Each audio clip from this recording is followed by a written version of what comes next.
So students, ninth sum है साडा. In a group of 50 people, 35 speak Hindi, 25 speak both English and Hindi, and all people speak at least one of two language. 50 people the group ਹੈ ਸਾਡੇ ਕੋਲ, ਉਸ ਦੇ ਵਿੱਚੋਂ 35 ਹਿੰਦੀ ਬੋਲਦੇ ਆ, 25 ਜਿਹੜੇ ਹਿੰਦੀ ਤੇ ਇੰਗਲਿਸ਼ ਬੋਥ ਦੋਨੋਂ ਲੈਂਗੁਏਜ ਬੋਲ ਸਕਦੇ ਆ, ਮੀਨਸ ਇੰਟਰਸੈਕਸ਼ਨ. ਐਂਡ ਸਾਰੇ ਪੀਪਲ ਕੋਈ ਨਾ ਕੋਈ ਜ਼ਰੂਰ ਲੈਂਗੁਏਜ ਜ਼ਰੂਰ ਬੋਲਦੇ ਆ. ਵਨ ਉਹਨਾਂ ਦੇ ਵਿੱਚੋਂ at least one of two ਕਿਹਾ. How many people speak only English and not Hindi, ਸਿਰਫ ਇੰਗਲਿਸ਼ ਬੋਲਦੇ ਆ, ਹਿੰਦੀ ਬਿਲਕੁਲ ਨਹੀਂ ਬੋਲਦੇ. And how many people speak English, ਅਤੇ ਕਿੰਨੇ ਲੋਕ ਇੰਗਲਿਸ਼ ਬੋਲਦੇ ਆ, ਮੀਨਸ ਨਾਲ ਉਹ ਹਿੰਦੀ ਬੋਲ ਵੀ ਸਕਦੇ ਆ. ਸੋ ਸੋਲਿਊਸ਼ਨ ਦੇਖੋ. ਲੈਟ ਐਚ ਸਾਡੇ ਕੋਲ ਹੋਇਆ set of people who speak Hindi, E ਸਾਡੇ ਕੋਲ ਹੋਇਆ ਇੰਗਲਿਸ਼ ਵਾਲਾ. ਗਿਵਨ ਕੀ ਹੈ ਜੀ, ਦੋਨਾਂ ਦੀ ਯੂਨੀਅਨ ਸਾਡੇ ਕੋਲ 50 ਗਿਵਨ ਹੈ, ਹਿੰਦੀ ਵਾਲੇ 35 ਹੈ, ਇੰਟਰਸੈਕਸ਼ਨ 25 ਹੈ. ਇੰਗਲਿਸ਼ ਵਾਲੇ ਫਾਈਂਡ ਕਰਨੇ ਆ.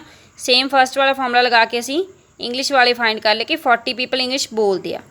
ਹੁਣ ਅਸੀਂ ਫਾਈਂਡ ਕਰਨਾ ਇੰਗਲਿਸ਼ ਬਟ ਨਾਟ ਹਿੰਦੀ, ਤਾਂ ਉਸਨੂੰ ਅਸੀਂ ਫਾਰਮੂਲੇ 'ਚ ਲਿਖਾਂਗੇ E intersection H complement. H complement ਦਾ ਮਤਲਬ ਨਾਟ ਹੀ ਹੁੰਦਾ ਜੀ, ਵੀ ਉਹ ਚੀਜ਼ ਨਹੀਂ ਹੈਗੀ, ਹਿੰਦੀ ਨਹੀਂ ਹੈਗੀ ਐਂਡ ਇੰਗਲਿਸ਼ ਹੈਗੀ ਆ. ਸੋ ਈ ਇੰਟਰਸੈਕਸ਼ਨ ਐਚ ਕੰਪਲੀਮੈਂਟ ਦਾ ਫਾਰਮੂਲਾ ਸਾਡੇ ਕੋਲ ਗਿਵਨ ਹੈ ਐਨ E minus n E intersection H. ਤੁਸੀਂ ਇੱਥੇ ਰਿਪਲੇਸ ਕਰ ਦੇਣਾ ਏ ਬੀ, ਵੈਸੇ ਆਪਾਂ ਏ ਬੀ ਫਾਰਮ 'ਚ ਕੀਤਾ ਸੀ, ਅਸੀਂ ਈ ਐਂਡ ਐਚ 'ਚ ਰਿਪਲੇਸ ਕਰਾਂਗੇ. ਵੈਲਿਊਜ਼ ਪੁੱਟ ਕਰਨ ਤੋਂ ਬਾਅਦ ਤੁਹਾਨੂੰ ਮਿਲੇਗਾ 15 ਪੀਪਲ ਸੀ ਜਿਹੜੇ ਓਨਲੀ ਇੰਗਲਿਸ਼ ਬੋਲਦੇ ਐਂਡ ਨਾਟ ਹਿੰਦੀ, ਵੀ ਹਿੰਦੀ ਬਿਲਕੁਲ ਨਹੀਂ ਬੋਲਦੇ ਹੈਗੇ. ਸੈਕਿੰਡ ਪਾਰਟ ਦੇਖੋ ਇਸ ਦਾ. In a group of people 50 speak both English and Hindi. 50 people ਹੈ ਜਿਹੜੇ ਦੋਨੋਂ ਇੰਗਲਿਸ਼ ਅਤੇ ਹਿੰਦੀ ਬੋਲਦੇ ਆ, means intersection. 30 people speak English but not Hindi, English ਬੋਲਦੇ ਬਟ ਨਾਟ ਹਿੰਦੀ. ਇੱਥੇ ਸਾਨੂੰ ਕੀ ਗਿਵਨ ਹੈ, ਇੰਗਲਿਸ਼ ਈ ਇੰਟਰਸੈਕਸ਼ਨ ਐਚ ਕੰਪਲੀਮੈਂਟ ਗਿਵਨ ਹੈ ਜੀ. ਇਹ 30 ਜਿਹੜਾ ਇੱਥੇ ਤੁਸੀਂ ਜੋ ਇਸਦੀ ਵਰਡਿੰਗ ਹੈ ਨਾ, ਇਸੇ ਤੋਂ ਹੀ ਤੁਸੀਂ ਅੰਦਾਜ਼ਾ ਲਗਾਉਣਾ ਹੈ.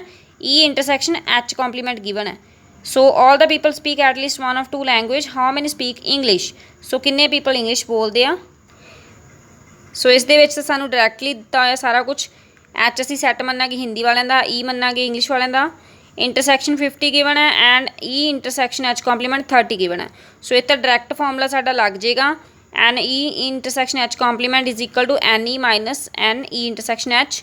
ਇੱਥੋਂ ਅਸੀਂ ਐਨ ਈ ਦੀ ਵੈਲਿਊ ਫਾਈਂਡ ਕਰ ਲੈਣੀ ਆ ਬਾਈ ਡੂਇੰਗ ਇਸ ਕੈਲਕੂਲੇਸ਼ਨ.